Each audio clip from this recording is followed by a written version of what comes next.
Baiklah, umum mengetahui Suruhanjaya Pilihan Raya SPR menetapkan hari pengundian pilihan raya kecil PRK bagi kerusi Parlimen Batu Sapi pada 5 Disember depan. Batu Sapi yang terletak di daerah Sandakan di Sabah kini berada dalam zon merah.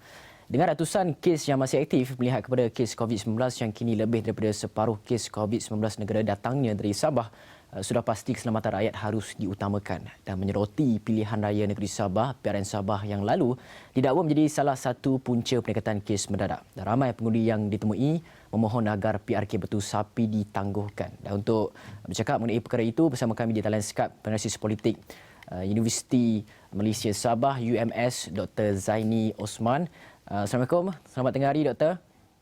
Waalaikumsalam. Selamat tengah hari, Cik Awizi. Ya.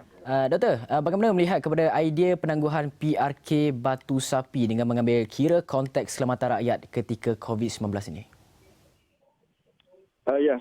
Saya fikir ada dua situasi yang membawa kepada keadaan yang dilema ni. Satu adalah wujudnya ketakutan ataupun kebimbangan dalam kalangan masyarakat terhadap pilihan raya kecil ini dan juga kepada keselamatan mereka.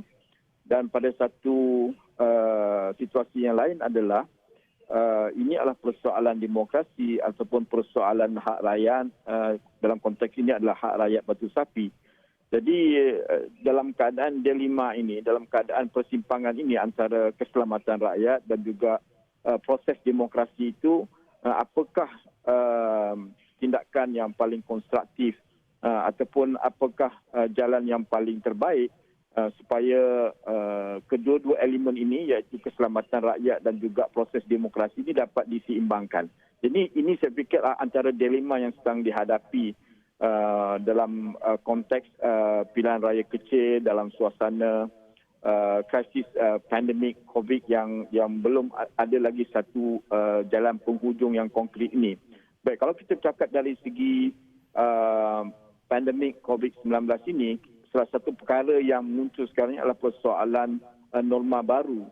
Dan saya fikir proses pilihan raya Batu Sapi itu kalau dijalankan, ia harus ada dalam suasana norma baru. Dan kalau kita lihat proses pilihan raya di Malaysia ini, setiap kali ada proses pilihan raya sama ada di peringkat pilihan raya umum, pilihan raya negeri ataupun pilihan raya kecil, kita seolah-olah ada budaya kita sendiri dalam kita menanggapi proses pilihan raya ini. Misalnya dalam PRN Sabah yang baru lalu, kita lihat pilihan raya negeri itu ada elemen-elemen di mana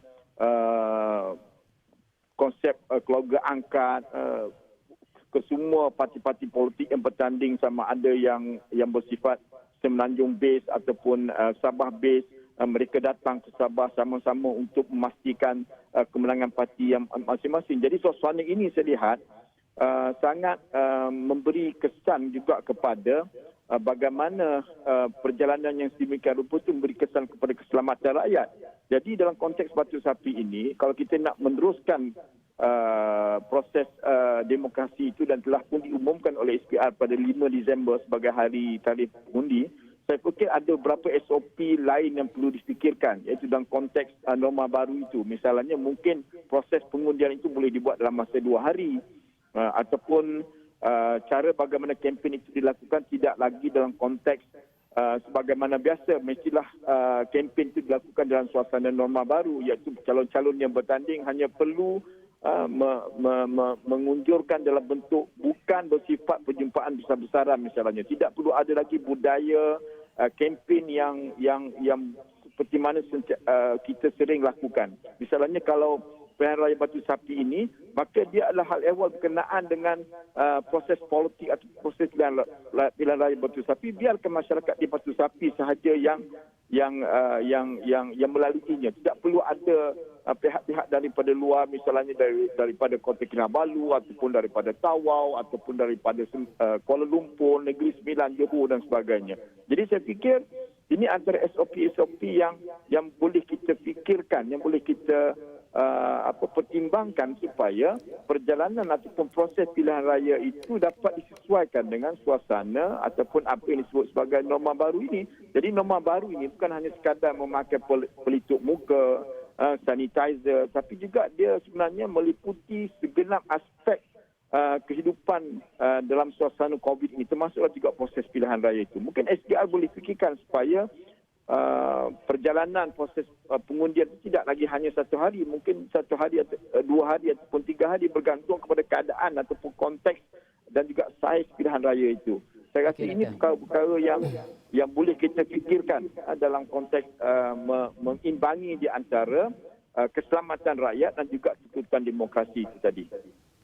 Dato', dalam masa yang sama terdapat juga parti-parti politik yang telah pun mengumumkan tidak meletakkan calon pada PRK Batu Sapi kali ini melihat kepada peningkatan kes COVID-19. Bagaimana kesepakatan parti-parti politik ini menggambarkan adakah Malaysia telah mencapai satu politik yang matang dan rakyat diutamakan daripada pertandingan kerusi?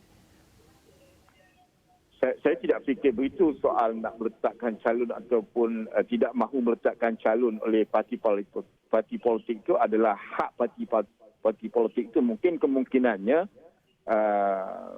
mereka tidak mahu meletakkan calon selepas membuat analisa tentang sejauh mana probability mereka akan menang di situ misalnya. Saya fikir persoalan kalau sesuatu parti politik merasakan mereka mempunyai peluang yang besar untuk menang, mesti mereka akan meletakkan calon. Tapi SOP dalam konteks ini saya fikir adalah kematangan itu haruslah merujuk kepada bagaimana kita membudayakan satu budaya yang baru dalam proses pilihan raya itu. Jadi soal letak calon ataupun tidak mahu letak calon itu saya tidak dapat lihat dalam konteks matang ataupun tidak matang itu. Saya tidak dapat lihat apa kaitannya dengan matang atau tidak matang. Bagi saya itu hak parti politik itu masing-masing. Dato', secara ringkasnya, sentimen rakyat Sabah terhadap politik semasa dan apakah harapan mereka dalam memastikan keselamatan mereka terjamin? Secara ringkas, Doktor. Ya, rakyat Sabah inginkan suasana keselamatan mereka terjamin dengan adanya kerajaan yang baru, dengan ada apa juga proses polisi yang dibuat oleh kerajaan, mestilah mengutamakan suasana semasa iaitu dalam konteks pandemik COVID-19 ini dan juga keselamatan serta kesejahteraan mereka. Itu sebenarnya yang diinginkan oleh rakyat Sabah. Okey, baiklah, terima kasih Doktor atas perkongsian itu tadi.